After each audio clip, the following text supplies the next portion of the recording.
കമിഴ്ന്ന് കിടക്കരുത്. രാത്രിയിൽ നമ്മൾ പാലിക്കേണ്ട ചില മര്യാദകളും നമ്മൾ ചെയ്യേണ്ട ചില കാര്യങ്ങളുമാണ് ഉണർത്തുന്നത്. കാരണം രാത്രി എന്നത് നമ്മുടെ ജീവിതത്തിൻ്റെ വലിയൊരു ഭാഗമാണ്, അല്ലേ? 1/3 അല്ലെങ്കിൽ 4/1 ആയുസിൻ്റെ 3/1 4/1 വരുന്നൊരു സമയം നമ്മൾ രാത്രിയിലാണ് ചെലവഴിക്കുന്നത്, ഉറക്കത്തിലാണ് ചെലവഴിക്കുന്നത്. അപ്പം അത് അള്ളാഹുവിനും റസൂലിനും ഇഷ്ടപ്പെട്ട പോലെ ആ സമയം മാറ്റിയെടുക്കുക എന്നുള്ളത് ഒരു വിശ്വാസിയുടെ ഏറ്റവും വലിയ ബാധ്യതയാണെന്ന് മനസ്സിലാക്കുക. കമിഴ്ന്ന് കിടക്കരുത് എന്ന് നബി സല്ലല്ലാഹു അലൈഹി വസല്ലം പറഞ്ഞിട്ടുണ്ട്. ചില ആളുകൾക്ക് കമിഴ്ന്ന് കിടന്നാലേ ഉറക്കം വരും. അപ്പം അങ്ങനെ ശീലം ഉണ്ടെങ്കിൽ അത് മാറ്റിയെടുക്കണം. റസൂലുള്ളാഹി സ്വല്ലല്ലാഹു അലൈഹി വസല്ലമ വിരോധിച്ച കാര്യമാണ്. ഞാനൊരിക്കൽ ഒരു സഹാബി പറഞ്ഞു, ഇഖ്ഫത്തുൽ ഗിഫാരി റളിയല്ലാഹു അൻഹു പറയാണ്, ഞാനൊരിക്കൽ പള്ളിയിൽ ഇങ്ങനെ കമിഴ്ന്ന് കിടക്കുക. അപ്പോൾ നബി സല്ലല്ലാഹു അലൈഹി വസല്ലം വന്നിട്ട് കാലുണ്ടിനെ തട്ടിയിട്ട് പറഞ്ഞു, ഇപ്രകാരം ഉറങ്ങാൻ താങ്കൾക്ക് ഇപ്പം എന്താ പറ്റിയത്?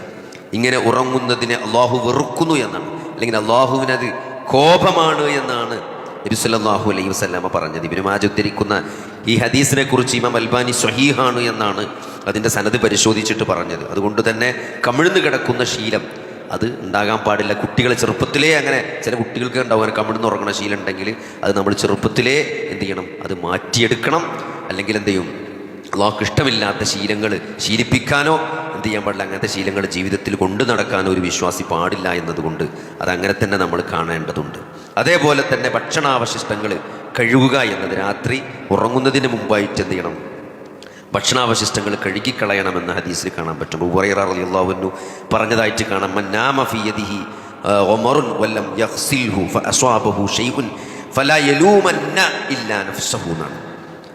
തൻ്റെ കയ്യിന്മേൽ നെയ്യുണ്ടായിട്ട് അത് കഴുകാതെ ഉറങ്ങുകയും എന്നിട്ട് അയാൾക്ക് വല്ലതും സംഭവിച്ചു കഴിഞ്ഞാൽ അയാളെ തന്നെ ആക്ഷേപിച്ചു കൊള്ളട്ടെ എന്ന് ഇമാം അബൂ ദാവൂദ് ഉദ്ധരിക്കുന്ന ഹദീസ്. ഭക്ഷണാവശിഷ്ടങ്ങളൊക്കെ നല്ല വൃത്തിയാക്കിയിട്ട് വേണം ഒരാൾ ഉറങ്ങാൻ പോകണം. അതേപോലെ തന്നെ ഉറങ്ങുന്നതിന് മുമ്പ് ഉളു എടുക്കുക എന്നത് ബറാ ഇബ്നു ഹാസിബ് റളിയല്ലാഹു അൻഹു ഉദ്ധരിക്കുന്ന ഹദീസിൽ കാണാം, താങ്കളുടെ വിരിപ്പിലേക്ക് താങ്കൾ ചെല്ലുവാൻ ഉദ്ദേശിച്ചാൽ നമസ്കാരത്തിന് ഉളു ചെയ്യുന്നത് പോലെ താങ്കൾ ഉളു ചെയ്യണമെന്ന് ഇമാം ബുഖാരി ഉദ്ധരിക്കുന്ന ഹദീസിൽ കാണാൻ പറ്റും.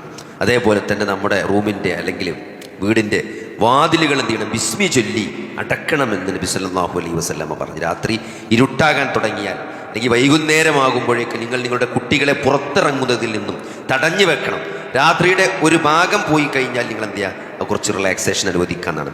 വാതിലുകൾ നിങ്ങൾ അടക്കുകയും അള്ളാഹുവിൻ്റെ നാമം ഉച്ചരിക്കുകയും ചെയ്യുക എന്നാണ്. തീർച്ചയായും ബിസ്മി ചൊല്ലി അടക്കപ്പെട്ട വാതിൽ അത് പിശാച് തുറക്കുകയില്ല എന്ന് നബി സല്ലല്ലാഹു അലൈഹി വസല്ലമ പറയുന്നതായി ഇമാം ബുഖാരി ഉദ്ധരിക്കുന്ന ഹദീസിൽ കാണാൻ പറ്റും. അതുകൊണ്ട് ബിസ്മി ചൊല്ലിയിട്ട് എന്ത് ചെയ്യണം? ഒക്കെ ലോക്കാക്കണം. ഗേറ്റും വാതിലും എല്ലാ സാധനങ്ങളും എന്ത് ചെയ്യുക? ലോക്ക് ചെയ്യുക എന്നുള്ളതാണ്.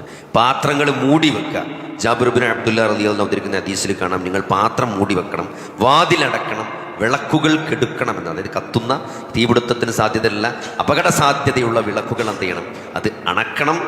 അതേപോലെ തന്നെ എന്ത് ചെയ്യും? പാത്രം മൂടി വെക്കണം. ഇതൊക്കെ നബി സല്ലല്ലാഹു അലൈഹി വസല്ലമ രാത്രികാലങ്ങൾ ചെയ്യാൻ കൽപ്പിച്ചതായിട്ട് കാണാൻ സാധിക്കും. അപ്പോൾ അതേപോലെ തന്നെ വിരിപ്പ് കൊടയണം എന്നാണ്. വിരിപ്പ് ഇങ്ങനെ ചുരുട്ടി വെച്ച വിരിപ്പാണെങ്കിൽ അതൊക്കെ എടുത്തൊന്നിട്ട് എന്ത് ചെയ്യണം? നിർത്തി കൊടയണമെന്ന്. ഒരാൾ തൻ്റെ വിരിപ്പിലെത്തിക്കഴിഞ്ഞാൽ അത് 3 പ്രാവശ്യം അയാൾ കുടയട്ടെ എന്ന് ഇമാം ബുഖാരി ഉദ്ധരിക്കുന്ന ഹദീസ് കാണാൻ പറ്റും. അതേപോലെ സൂറത്തുൽ ഇഖ്ലാസും ഫലക്കും എന്ത് ചെയ്യണം? സൂറത്തുൽ ഫലക്കും സൂറത്തുൽ നാസും ഓതണമെന്ന്. വിരിപ്പിലേക്ക് വന്നാൽ 2 കൈപ്പടങ്ങളും ചേർത്ത് വെച്ച് ആദ്യം അതിൽ ഊതണം. എന്നിട്ട് ഈ സൂറത്തുകൾ ഓതി ശരീരത്തിൽ ഊതിക്കൊണ്ട് എന്ത് ചെയ്യണം? ആദ്യം ഊതലാണ്. എന്നിട്ട് എന്ത് ചെയ്യും? ഈ സൂറത്തുകൾ ഓതിക്കൊണ്ട് അതെന്ത് ചെയ്യണം? ആ കൈ എത്തിനോടത്തൊക്കെ നബി സല്ലല്ലാഹു അലൈഹി വസല്ലമ തടവുമായിരുന്നു എന്ന് ഹദീസുകളിൽ കാണാൻ പറ്റും. ആയത്തുൽ കുർസി ഓതുക എന്നത്. അതേപോലെ തന്നെ സൂറത്തുൽ ബഖറയുടെ അവസാനത്തെ 2 ആയത്തുകൾ, ആമനർ റസൂലു ബിമാ ഉൻസില ഇലൈഹി മിർ റബ്ബിഹി എന്നുള്ള ആ 2 സൂറത്ത്, ആമനർ റസൂൽ നമ്മൾ പറയുന്ന സൂറത്തുൽ ബഖറയുടെ അവസാനത്തെ 2 ആയത്തുകൾ നബി സല്ലല്ലാഹു അലൈഹി വസല്ലമ എന്ത് ചെയ്യുമായിരുന്നു? ഓതിയിരുന്നു. അതവന് മതിയാകുന്ന അത്രയും മഹത്വമുള്ള കാര്യമാണ്. ഒരാൾക്കത് മതി എന്ന് പറയുമ്പം അത് എത്രത്തോളം എൻ്റെ കനങ്ങൾ ആലോചിച്ചു. നബി സല്ലല്ലാഹു അലൈഹി വസല്ലം ഒരാൾക്കത് മതിയാകും എന്ന് പറയാൻ മാത്രം മഹത്വമുള്ളതാണ് എന്ന് അത് കാണാം. അതിനെപ്പറ്റി ഒട്ടേറെ വേറെ ഹദീസുകളും ഈ വിഷയത്തിൽ വന്നതായിട്ട് കാണാൻ സാധിക്കും. അല്ലാഹു സുബ്ഹാനഹു വ തആല അള്ളാഹുവിൻ്റെ റസൂല് പഠിപ്പിച്ച കാര്യങ്ങൾ പഠിക്കാനും മനസ്സിലാക്കാനും ജീവിതത്തിൽ അത് പ്രാവർത്തികമാക്കാനും റബ്ബ് തൗഫീഖ് നൽകുമാറാകണം. നബി സല്ലല്ലാഹു അലൈഹി വസല്ലമ പറഞ്ഞതായിട്ട് ഫർവത്ത് ബിൻ നൗഫൽ റളിയല്ലാഹു അൻഹു പറയുന്നു, ഞാൻ ഉറങ്ങാൻ കിടക്കുമ്പോൾ എന്ത് ചെല്ലണമെന്ന് നബിയെ താങ്കൾ എനിക്ക് പഠിപ്പിച്ചു തന്നാലും എന്ന് പറഞ്ഞപ്പോൾ നബി സല്ലല്ലാഹു അലൈഹി വസല്ലമ പറഞ്ഞു, നീ സൂറത്തുൽ കാഫിറൂൻ ഓതണം. ഖുൽ യാ അയ്യുഹൽ കാഫിറൂൻ എന്ന സൂറത്തുൽ കാഫിറൂൻ ഓതണം. അത് ശിർക്കിൽ നിന്നുള്ള മോചനമാണ് എന്ന് അദ്ദേഹത്തെ പഠിപ്പിച്ചതായി ഇമാം തിർമുദി ഉദ്ധരിക്കുന്ന ഹദീസ് ഇമാം അൽബാനി സ്വഹീഹാണ് എന്ന് വിശേഷിപ്പിച്ചിട്ടുണ്ട്. അപ്പോൾ അതുകൊണ്ട് പറ്റുമെങ്കിൽ സൂറത്തുൽ കാഫിറൂനും ഓതാം. അതേപോലെ തന്നെ ജാബിർ റളിയല്ലാഹു അൻഹു ഉദ്ധരിക്കുന്ന ഹദീസിൽ കാണാം, എന്താണ് നബി സല്ലല്ലാഹു അലൈഹി വസല്ലം പറയണം, സൂറത്തു സജദയും സൂറത്തു മുൽക്കും പാരായണം ചെയ്യാത്ത നബി സല്ലല്ലാഹു അലൈഹി വസല്ലമ ഉറങ്ങാറുണ്ടായിരുന്നില്ല എന്നാണ്. ഈ രണ്ട് സൂറത്തും 30 ആയത്തുള്ള കുറച്ച് വലിയ സൂറത്തുകളാണ് അല്ലേ. അത് രണ്ടും പാരായണം ചെയ്യാതെ നബി സല്ലല്ലാഹു അലൈഹി വസല്ലമ ഉറങ്ങാറുണ്ടായിരുന്നില്ല എന്ന് എന്താണ് തിർമുദിയിൽ കാണാൻ സാധിക്കും. അതും ഇമാം അൽബാനി സഹീഹാണെന്ന് വിശേഷിപ്പിച്ചതാണ്. അപ്പോൾ അതുകൊണ്ട് സമയമുണ്ടെങ്കിൽ എന്ത് ചെയ്യുക, അതും ഓതാൻ ശ്രമിക്കുക. അതേപോലെ തന്നെ വലതുവശത്തേക്ക് ചെരിഞ്ഞു കിടക്കുക. വലതുവശത്തേക്ക് ബറാ ഇബ്നു ആസിബ് റളിയല്ലാഹു അൻഹു വിശ്വാസം പറയും, താങ്കൾ രാത്രി കിടക്കുവാൻ വന്നാൽ നമസ്കാരത്തിന് ഉളു ചെയ്യുന്നത് പോലെ ഉളു ചെയ്യുകയും ശേഷം താങ്കളുടെ വലത് ഭാഗം ചേർന്ന് കിബിലക്ക് അഭിമുഖമായിട്ട് എന്ത് ചെയ്യാം, ബെഡ് അങ്ങനെ ഇടാൻ പറ്റുമെങ്കിൽ അങ്ങനെ ഇടുക. ഒരു സുന്നത്തിനെ ജീവിപ്പിക്കുക എന്നുള്ളതിൻ്റെ ഭാഗമായിട്ട്. അല്ലെങ്കിൽ അങ്ങനെ അല്ല ബെഡ് നിൽക്കണം, ഇപ്പം തന്നെ പോയിട്ട് ആകെ ഹലാക്കുണ്ടാക്കണ്ട. വെയ്ക്കണമാരിയൊക്കെ വലതുവശത്തേക്ക് ചെരിഞ്ഞ് കിടക്കുക. അപ്പോൾ ബുഖാരി ഉദ്ധരിക്കുന്ന ഹദീസാണ്. അതേപോലെ തന്നെ ലൈംഗിക ബന്ധത്തിൽ ഏർപ്പെടുന്ന സന്ദർഭത്തിൽ ചെല്ലേണ്ട പ്രാർത്ഥന ഉണ്ട്. അല്ലാഹുമ്മ ജന്നിബിന ശൈത്താന വജന്നിബി ശൈത്താന മാ റസഖ്തന എന്നുള്ള നബി സല്ലല്ലാഹു അലൈഹി വസല്ലമ പഠിപ്പിച്ച പ്രാർത്ഥന, അത് ചൊല്ലാൻ ശ്രദ്ധിക്കുക. അതേപോലെ തന്നെ ഉറങ്ങാൻ കിടക്കുമ്പോൾ ഒട്ടേറെ പ്രാർത്ഥനകളുണ്ട്. അതിലേതെങ്കിലുമൊക്കെ മിനിമം ഒന്നെങ്കിലും ചെല്ലാൻ എന്ത് ചെയ്യുക, പരമാവധി ശ്രമിക്കുക. അതിനൊക്കെ ചെറിയ അദ്കാറിൻ്റെ ചെറിയ ആപ്പുകൾ നമ്മളെ മൊബൈലിൽ ഗൂഗിൾ പ്ലേയിലും ആപ്പിൾ സ്റ്റോറിലൊക്കെ കിട്ടും. അദ്കാറിൻ്റെ ആപ്പുകൾ, അതിലൊക്കെ ഉറങ്ങാൻ കിടക്കുമ്പോൾ എന്നുള്ളൊരു ഹെഡിങ്ങിൽ എല്ലാ കാര്യങ്ങളും അതിലുണ്ടാവും.